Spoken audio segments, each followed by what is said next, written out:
Marcus wiped the sweat from his forehead as he knelt beside the broken fence post. The summer sun beat down on his back, making his work shirt stick to his skin. He had been working as a handyman for almost 15 years now, and he knew his job well. This particular fence had seen better days. The wood was old and weathered, and several posts had rotted at the base. He had received the call 3 days ago from a woman named Mrs. Patricia Hendricks. Her voice on the phone had been polite but distant. She explained that her fence was falling apart and asked if he could come fix it. Marcus had driven to the address that morning, arriving at a large house in one of the older neighborhoods in town. The house was beautiful, with a well-kept garden and freshly painted walls. But the fence surrounding the property told a different story. It leaned dangerously to one side, with gaps where boards had fallen off completely. Marcus got to work immediately. He measured each section carefully, noting which posts needed replacing and which boards could be salvaged. His truck was parked in the driveway filled with tools and supplies. He had brought fresh lumber, concrete mix, and all the hardware he would need. This was going to be a 2-day job at least, maybe 3 if he found more damage than expected. As he worked, Marcus noticed the curtains in the front window move slightly. Someone was watching him. He was used to this. Some clients liked to keep an eye on contractors working on their property. It didn't bother him. He had nothing to hide and always did quality work. His reputation in the community was solid. People recommended him to their friends and neighbors. He took pride in that. The morning passed quickly. Marcus removed the damaged posts one by one, digging out the old concrete footings. It was hard physical work, but he enjoyed it. There was something satisfying about fixing things, about taking something broken and making it whole again. He had learned this trade from his father, who had worked construction his entire life. His father had taught him that honest work was nothing to be ashamed of, and that doing a job well was its own reward. Around noon, Marcus took a break. He sat on the tailgate of his truck and pulled out the lunch his wife had packed for him. A sandwich, an apple, and a bottle of water. Simple but filling. As he ate, he looked at the progress he had made. 4 posts were out, and he had started digging the holes for the new ones. The work was going well. He figured he would have all the posts set by the end of the day, and then he could start replacing the boards tomorrow. That's when he heard the front door open. Marcus looked up to see an elderly white woman stepping onto the porch. She was tall and thin, with gray hair pulled back in a tight bun. She wore a floral dress and pearls, even though she was just at home. Her face was stern, with deep lines around her mouth. She stood on the porch for a moment, her arms crossed, staring at Marcus with an expression he couldn't quite read. Marcus set down his sandwich and stood up. He had dealt with difficult clients before. Some people were particular about how they wanted things done. Others were just naturally unfriendly. He had learned to stay professional no matter what. He walked toward the porch, wiping his hands on his work pants. "Good afternoon, ma'am," Marcus said with a polite smile. "I'm Marcus. We spoke on the phone about the fence repair." The woman didn't return his smile. She descended the porch steps slowly, her eyes never leaving him. When she reached the bottom, she walked past him toward the fence line. Marcus followed, assuming she wanted to discuss the work. Maybe she had questions about the materials he was using, or the timeline for completion. Mrs. Hendricks stopped at the first section of new posts Marcus had prepared. She examined his work closely, bending down to look at the concrete mix he had prepared. Marcus stood nearby, ready to answer any questions. He was confident in his work. Everything was being done properly, by the book. After a long moment of silence, Mrs. Hendricks straightened up. She turned to face Marcus, and the look in her eyes made him uncomfortable. It wasn't the look of a client inspecting a contractor's work. It was something else entirely. Something cold. "I need to ask you something," she said, her voice sharp and clear. "Of course, ma'am. What would you like to know?" Mrs. Hendricks took a step closer. "Why are you really here?" Marcus felt confused. "I'm here to fix your fence, ma'am." "Like you asked on the phone." "That's not what I mean," she said, her voice dropping lower. "I've been watching you all morning. I see how you keep looking at my house. I see you walking around my property." Marcus's stomach tightened. He had encountered prejudice before in his life, more times than he could count. But he had hoped those days were behind him, at least in his professional work. "Ma'am, I'm just doing the job you hired me for. I need to inspect the entire fence line to see what needs repair." "Is that so?" Mrs. Hendricks tilted her head, studying him. You know, I've lived in this neighborhood for 42 years. I've seen a lot of changes, not all of them good.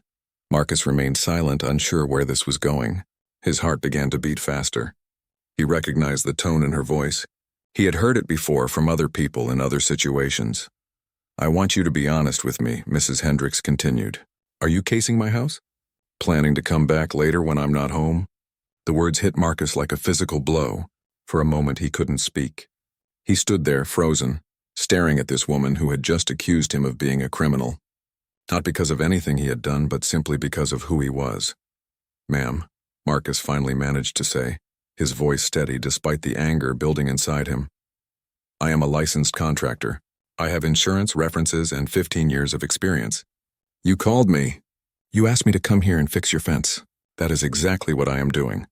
Mrs. Hendricks didn't seem moved by his words. I'm just being careful. You can't trust everyone these days. I'm sure you understand. Marcus took a deep breath. He thought about his father's words about maintaining dignity in the face of disrespect. He thought about his wife and his 2 children at home. He thought about walking away from this job and never looking back. But he also thought about something else, about not letting fear and prejudice win, about doing the right thing even when it was hard. Mrs. Hendricks, Marcus said calmly, I understand you're concerned about your property, but I am not a thief. I am a hard-working man trying to do the job you hired me for. If you want me to leave, I will, but I won't stand here and be accused of something I haven't done. The 2 of them stood there in the afternoon heat, facing each other across a divide that had nothing to do with the broken fence. Mrs. Hendricks's expression remained cold. She crossed her arms tighter against her chest and looked Marcus up and down. The silence between them stretched out uncomfortably. Marcus could feel his phone in his pocket. He thought about calling his wife, about telling her what was happening. But he stayed still, waiting to see what this woman would say next. I'm not asking you to leave, Mrs. Hendricks finally said. I'm just making sure we understand each other. I'm watching. I have cameras. She pointed toward the eaves of the house, where Marcus now noticed several small security cameras pointed in different directions. Everything you do is being recorded. Marcus nodded slowly. That's fine, ma'am. I have nothing to hide. Mrs. Hendricks turned and walked back toward her house. At the porch steps, she paused and looked back at him. I'll be inside if you need anything, but I don't expect you will. Then she disappeared through the front door, closing it firmly behind her. Marcus stood alone in the yard, his hands trembling slightly. He clenched them into fists, then released them. He had a choice to make. He could pack up his tools, tell this woman he wouldn't work for her, and drive away. Many people would have done exactly that. No one would have blamed him. But something inside Marcus resisted that option. He thought about his daughter, who was starting college in the fall. She wanted to be a lawyer, to fight for justice in the world. He thought about his son, who was still in high school and sometimes came home angry about how he was treated by teachers or store security guards. Marcus had told both his children the same thing his father had told him. You can't control how other people see you, but you can control who you are and how you act. Marcus walked back to his truck and picked up his water bottle. He drank deeply, then poured some water over his hands and face. The cool liquid helped calm him down. He looked at the fence, at the work he had started. It was good work, solid work. He had dug those holes straight and true. The concrete he had mixed was the right consistency. The new posts were level and strong. He decided to stay. Marcus returned to work with a quiet determination. He would finish this fence, and he would do it better than any fence he had ever built. Not for Mrs. Hendricks, but for himself. For his father's memory. For his children. To prove that dignity and skill were more important than the prejudice of one bitter old woman. The afternoon wore on. Marcus set the remaining posts, checking each one multiple times to ensure it was perfectly level. He worked methodically, taking his time. Every so often he noticed movement in the window. Mrs. Hendricks was indeed watching him. Let her watch, he thought. She would see nothing but a professional doing his job well. Around 4 in the afternoon, something unexpected happened. A car pulled into the driveway behind Marcus's truck. It was a small sedan painted a cheerful yellow. The door opened and a young woman stepped out. She looked to be in her 20s, with the same sharp features as Mrs. Hendricks but a much kinder expression. She wore scrubs, suggesting she worked in healthcare. She carried several grocery bags. Hello, she called out to Marcus with a warm smile. You must be the contractor fixing Grandma's fence. Marcus straightened up, surprised by her friendly tone. Yes, ma'am. I'm Marcus. I'm Sarah, the young woman said, setting down her bags to shake his hand. Patricia is my grandmother. I live a few blocks away, but I stop by most days to check on her and bring her groceries. She looked at the fence work. Oh, wow, this looks great. She said the fence was bad, but I didn't realize how much work it needed. Yes, several of the posts had rotted completely, Marcus explained. I'm replacing them with treated lumber that should last for many years. Sarah nodded appreciatively. That's wonderful. Grandma loves this house. She's lived here since before I was born.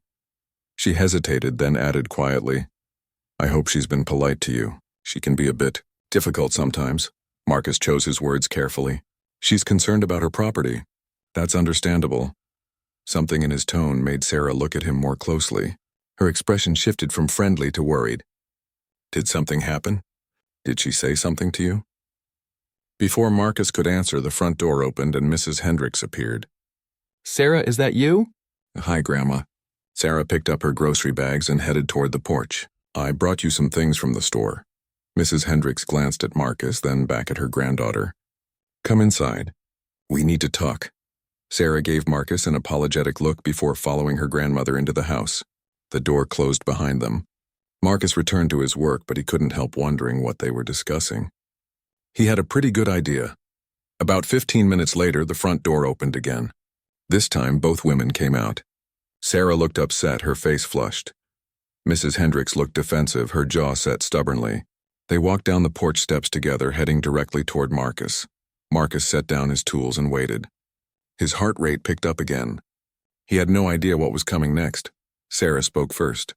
Marcus, I need to apologize on behalf of my grandmother. She just told me what she said to you earlier, and I'm horrified. That was completely unacceptable. Mrs. Hendricks stood beside her granddaughter, silent, her lips pressed into a thin line. She had no right to accuse you of anything. Sarah continued, her voice passionate. You came here to do a job, and you've been nothing but professional. I'm so sorry. Marcus looked at Mrs. Hendricks, who was staring at the ground. Thank you, Sarah, I appreciate that. Grandma has something to say to you as well, Sarah said firmly, looking at the older woman. Don't you, Grandma? A long, tense moment passed. Mrs. Hendricks slowly raised her eyes to meet Marcus's. The hardness in her expression had cracked, replaced by something that looked almost like shame.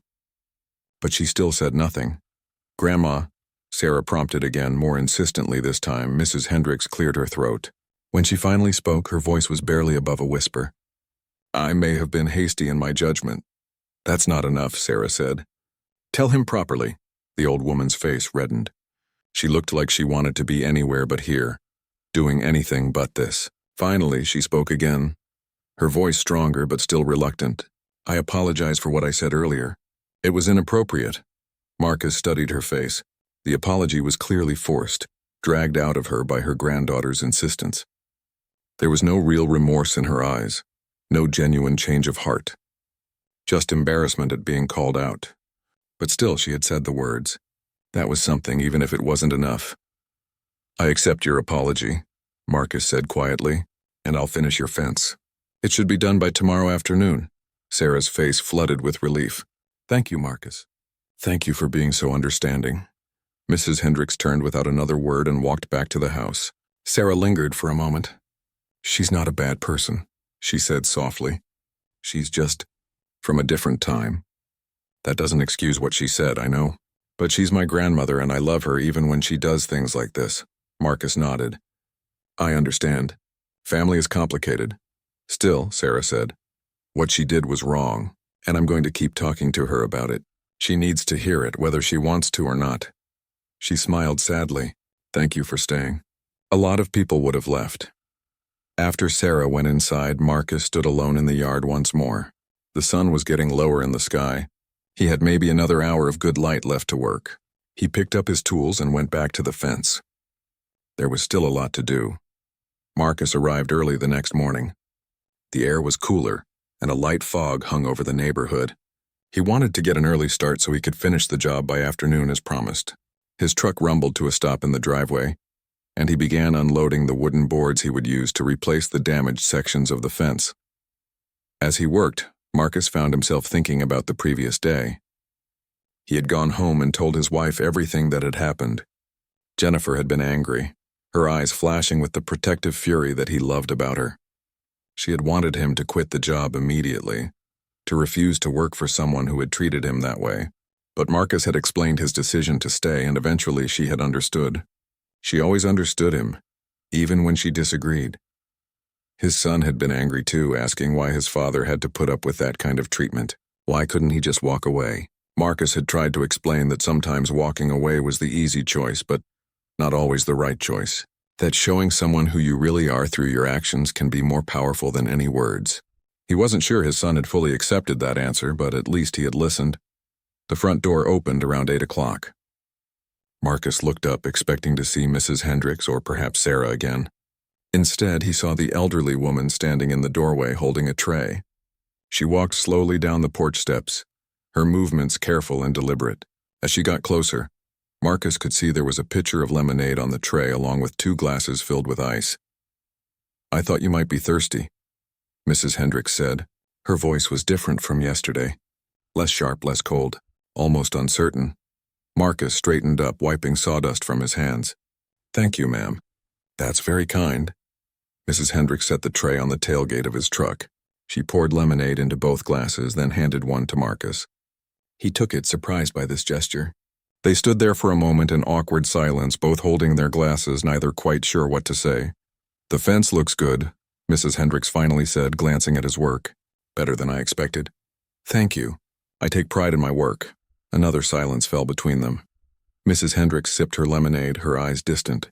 She seemed to be wrestling with something internally. Marcus waited, sensing that she wanted to say something but was struggling to find the words.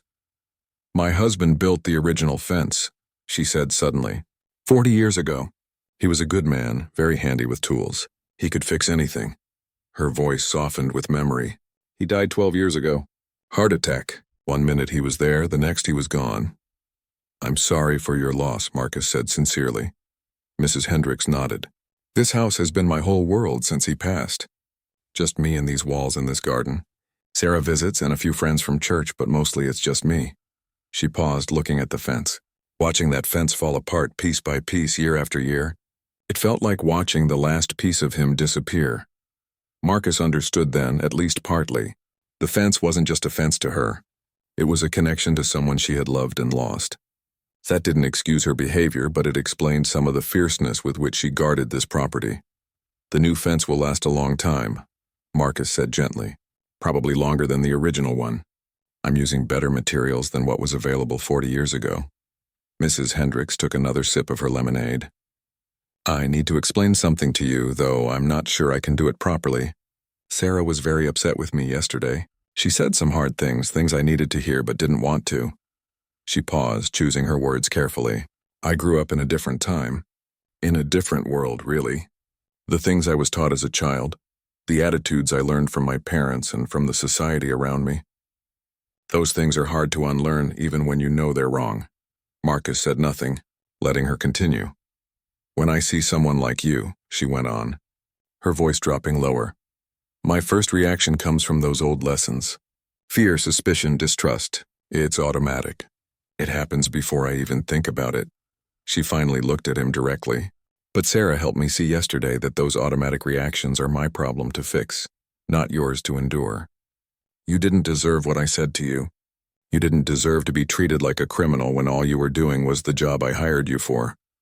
Marcus felt something shift inside him. This was different from the forced apology of yesterday. This felt real, honest. "I appreciate you telling me this, Mrs. Hendricks. I'm telling you because I want you to understand that I'm ashamed of how I acted," she continued. "I can't promise that those old thoughts won't come up again. They're like weeds in a garden, always trying to grow back. 'Kay. But I can promise to try harder to pull them out when they do."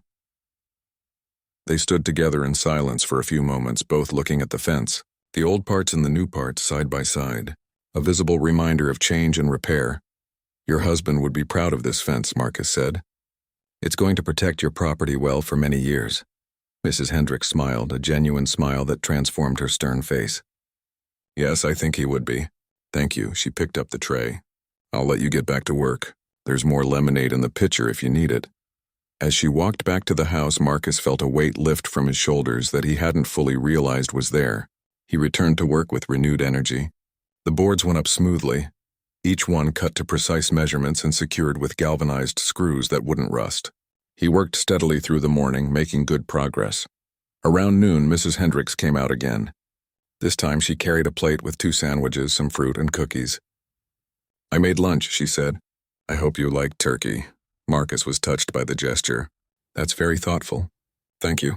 May I sit?" she asked, gesturing to the tailgate of his truck. Of course. They sat together and ate in comfortable silence for a while. Then Mrs. Hendricks began to talk. She told him about the neighborhood, how it had changed over the decades. She pointed out different houses and told him the stories of the families who had lived there. Some stories were happy, others sad. She talked about her children, 3 sons who had all moved away to different states for their careers. She talked about Sarah, her youngest granddaughter, who was a nurse and who visited her faithfully despite her busy schedule. Marcus listened and occasionally shared his own stories. He told her about his wife, who taught elementary school, about his daughter, who wanted to be a lawyer, about his son, who loved basketball and dreamed of playing in college, about his father, who had taught him this trade and who had died 2 years ago from cancer. "Your father taught you well," Mrs. Hendricks said. "This is quality work. I can see the care in every detail." "He used to say that how you do anything is how you do everything," Marcus replied. "If you cut corners on a small job, you'll cut corners on big things too. But if you do even the small things with excellence, that becomes who you are." Mrs. Hendricks nodded thoughtfully. "That's wisdom right there. That's something worth passing on to your children." They finished their lunch and Mrs. Hendricks collected the dishes. "I'll leave you to your work," she said. "But thank you for the company. It's been a long time since I had a real conversation with someone." As the afternoon progressed, Marcus completed the fence. He stood back and examined his work with satisfaction. Every post was straight and solid. Every board was level and properly secured. The gate opened and closed smoothly on new hinges. It was beautiful work, and he knew it. This fence would stand for decades, weathering storms and seasons, protecting this property and the woman who loved it. He was loading his tools back into the truck when Mrs. Hendricks came out one final time. She walked the entire length of the fence, examining it closely. When she returned to where Marcus stood, there were tears in her eyes. "It's perfect," she said softly. "Better than I could have hoped for." "Thank you." Marcus felt a lump in his own throat. "You're welcome, Mrs. Hendricks. It was my pleasure." Mrs. Hendricks wrote Marcus a check for the full amount they had agreed upon, plus an additional 20%. "For the quality of work," she said firmly when he tried to refuse the extra money. "And for your patience with a stubborn old woman." Marcus accepted the check with gratitude. As he prepared to leave, Mrs. Hendricks reached out and touched his arm. "Would you mind leaving me your business card? I have friends in the neighborhood who might need work done. I'd like to recommend you." Marcus pulled out his wallet and handed her a card. It was simple, with his name, phone number, and the words "Quality Craftsmanship, Honest Service" printed beneath. Mrs. Hendricks studied it for a moment, then tucked it carefully into her dress pocket. "I mean what I said," she told him. "I'm going to tell everyone I know about the excellent work you did. That's the least I can do after—" She trailed off, but they both knew what she meant. "I appreciate that. Mrs. Hendricks, it means a lot." Marcus drove home that evening feeling something he hadn't expected to feel after everything that had happened. He felt hopeful, not because one elderly woman had changed her mind about her prejudices, but because change had happened at all. Because a hard conversation had occurred and walls had started to come down even just a little bit. It wasn't everything, but it was something. The next few weeks passed normally. Marcus took on other jobs, building a deck for one family and renovating a bathroom for another. He had almost forgotten about Mrs. Hendricks when his phone rang one Tuesday afternoon. The name on the screen said Patricia Hendricks. "Hello, Mrs. Hendricks," Marcus answered. "Is everything okay with the fence?"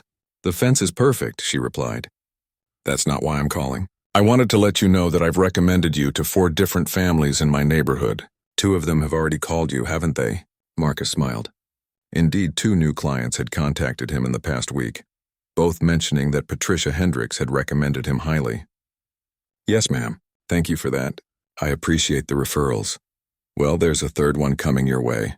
My neighbor across the street needs her entire porch rebuilt. I told her you were the best contractor I've ever worked with, and I meant it. I gave her your number. That's very kind of you. There was a pause on the line.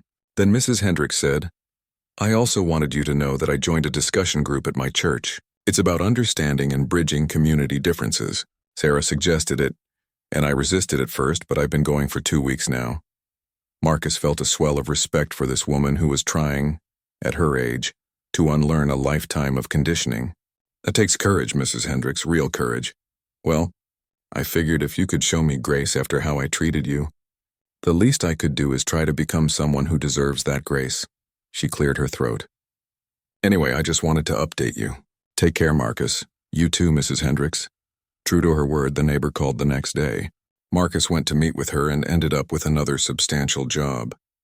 As he worked on that porch over the following weeks, Mrs. Hendricks would sometimes come outside when he was there.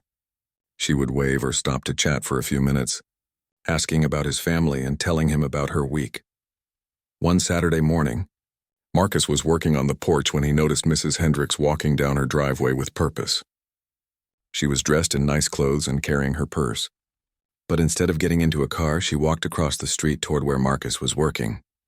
Behind her, Sarah emerged from a car parked in the driveway. Marcus, Mrs. Hendricks called out. Do you have a minute? He climbed down from the porch and walked over to meet them. Of course, what can I do for you? Mrs. Hendricks glanced at Sarah, who nodded encouragingly. Then the older woman turned back to Marcus. I've been thinking a lot about our first encounter, about how I treated you, and I realized that my apology, while sincere, was incomplete. I apologized for what I said, but I never acknowledged the deeper harm of it. Marcus waited, curious where this was going. What I did was racial profiling, Mrs. Hendricks continued, her voice steady despite the difficulty of the words. I saw a black man on my property and immediately assumed criminal intent. That wasn't just rude or inappropriate, it was racist. And I need to name it as such, not dance around it with softer words. Sarah smiled at her grandmother with obvious pride. Marcus felt his throat tighten with emotion. I've learned in my discussion group that intent doesn't erase impact, Mrs. Hendricks went on. I may not have meant to cause harm, but I did cause harm, and I'm truly sorry for that. Not just sorry that I said something offensive, but sorry for participating in a system that has judged and harmed people like you for generations. Marcus didn't trust himself to speak for a moment. When he did, his voice was thick. Mrs. Hendricks, that means more to me than you know. Thank you. I'm not telling you this because I want credit, she said quickly. I'm telling you because you deserve to hear it. And because staying silent about these things is how they continue. She reached into her purse and pulled out a small envelope. This is for you. Marcus opened the envelope. Inside was a card with a handwritten note. It read, To Marcus, who showed me that grace and excellence are more powerful than prejudice. Thank you for not giving up on an old woman who had given up on change.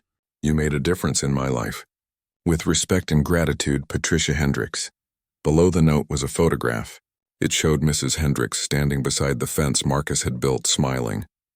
On the back, she had written the date and the words, A fence rebuilt and walls broken down.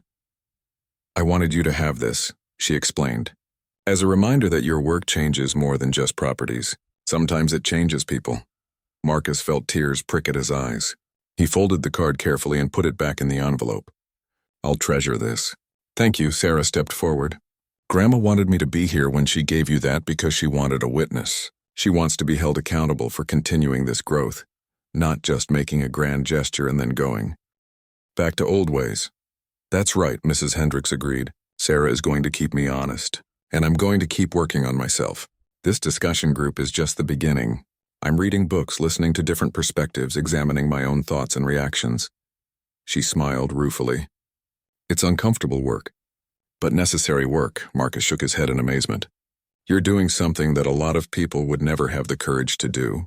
Confronting yourself honestly is one of the hardest things anyone can do. You inspired it, Mrs. Hendricks said simply. You could have walked away.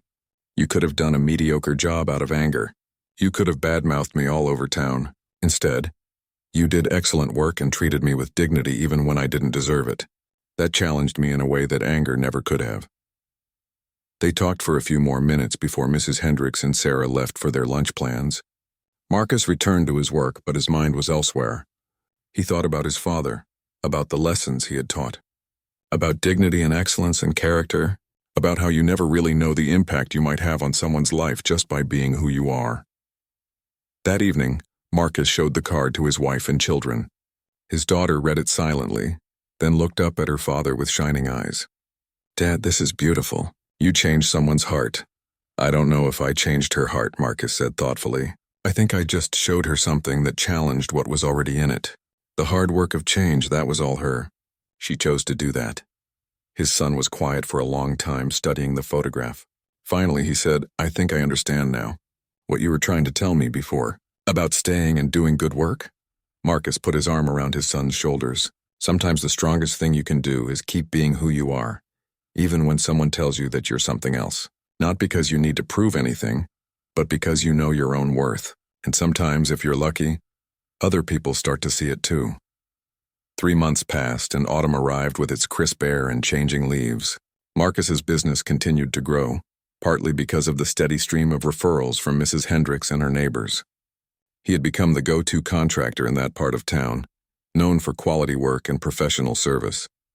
His calendar was booked weeks in advance. One Friday afternoon, Marcus received a phone call from Sarah. "Hi, Marcus, it's Sarah Hendricks. I hope I'm not catching you at a bad time." "Not at all. How are you? How's your grandmother?" "That's actually why I'm calling. Grandma is fine, but she has a favor to ask. She's hosting something at her house next weekend and wondered if you and your family might be willing to attend." Marcus was surprised. "What kind of something?" "It's a community gathering. She's been working with her church and the discussion group to organize it. The idea is to bring together people from different backgrounds for conversation and food, kind of like a block party but with more purpose." Sarah paused. "She really wants you there. She says you're the reason she's doing any of this in the first place." Marcus thought about it. His weekends were usually reserved for family time, and he wasn't sure how comfortable he would feel at an event like that. But something in Sarah's voice told him this was important. "Let me talk to my wife. Can I call you back?" "Of course. Take your time." That evening, Marcus discussed it with Jennifer over dinner. Their daughter was immediately enthusiastic about attending. "This could be really cool, Dad. And it's because of you. You have to go." Their son was more skeptical. "I don't know. Sounds awkward.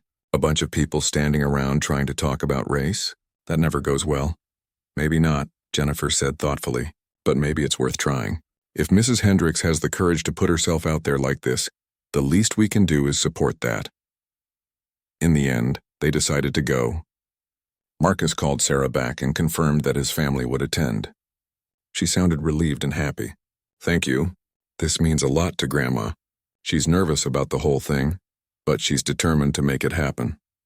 The following Saturday, Marcus drove his family to Mrs. Hendricks's house. The street was lined with cars, and he could hear music and conversation floating through the air. They parked and walked toward the house. The yard had been transformed. Tables were set up with food, and chairs were arranged in small clusters. The fence Marcus had built stood solid and beautiful, now decorated with strings of lights. Mrs. Hendricks spotted them immediately and hurried over. She looked different than Marcus had ever seen her. More relaxed, more open. She greeted them warmly and introduced herself to Jennifer and the children. "I'm so glad you all could come. Marcus, your family is lovely. Thank you for inviting us," Jennifer said, "and thank you for organizing all of this. It takes real courage," Mrs. Hendricks smiled. "Well, I had a good teacher in courage." She looked at Marcus. "Can I borrow your husband for a minute? There are some people I'd like him to meet."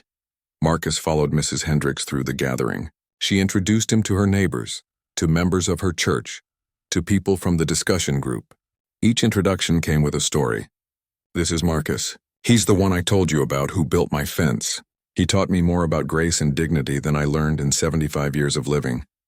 It was overwhelming and humbling. Marcus found himself in conversations with people from all walks of life. Some were curious about his work. Others wanted to hear about what had happened between him and Mrs. Hendricks. He told the story several times, always emphasizing Mrs. Hendricks's willingness to change and grow. As the afternoon wore on, Mrs. Hendricks called everyone together. The crowd gathered around as she stood on her porch to speak. Her voice was strong and clear. "Thank you all for coming today.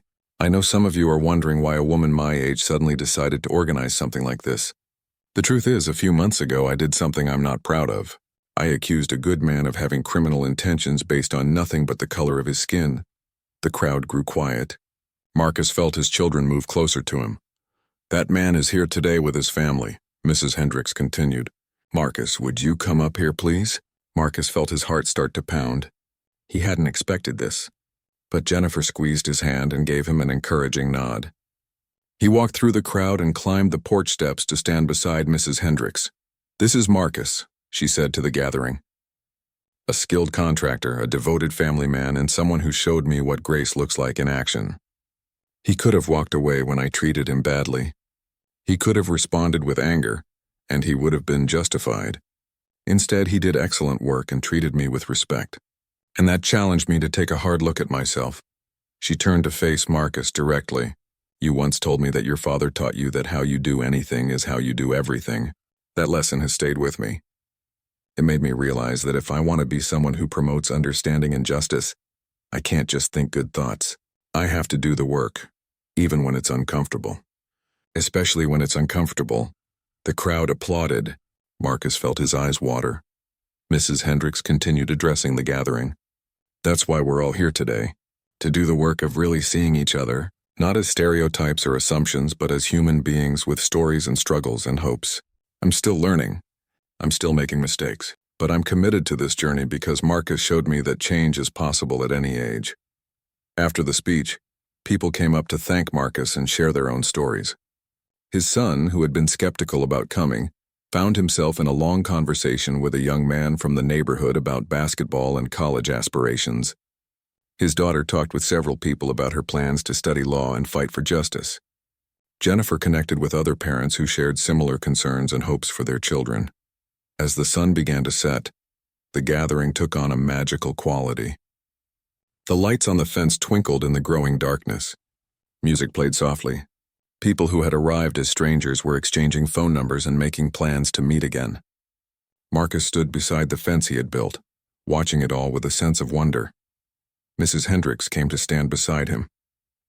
What do you think? She asked. I think this is beautiful. I think you've started something important here. We've started something important, she corrected gently. This doesn't happen without you, Marcus. Your character, your integrity, your willingness to stay and do good work despite how I treated you. That's what planted the seed for all of this. Marcus shook his head. I was just being myself, doing what my father taught me. Exactly, Mrs. Hendricks said, and sometimes that's enough to change the world. Maybe not the whole world, but someone's world. You changed mine. They stood together in comfortable silence, watching the community that had formed in Mrs. Hendricks's yard, watching barriers break down and connections form, watching what happens when one person chooses growth over comfort and another person chooses grace over anger. As Marcus's family prepared to leave that evening, Mrs. Hendricks walked them to their car. She hugged each of them, even Marcus's son, who was initially awkward about it but then hugged her back. Will you come to the next gathering? She asked. We're planning to do this monthly. We'll be here, Jennifer promised. Driving home, Marcus's daughter said from the back seat,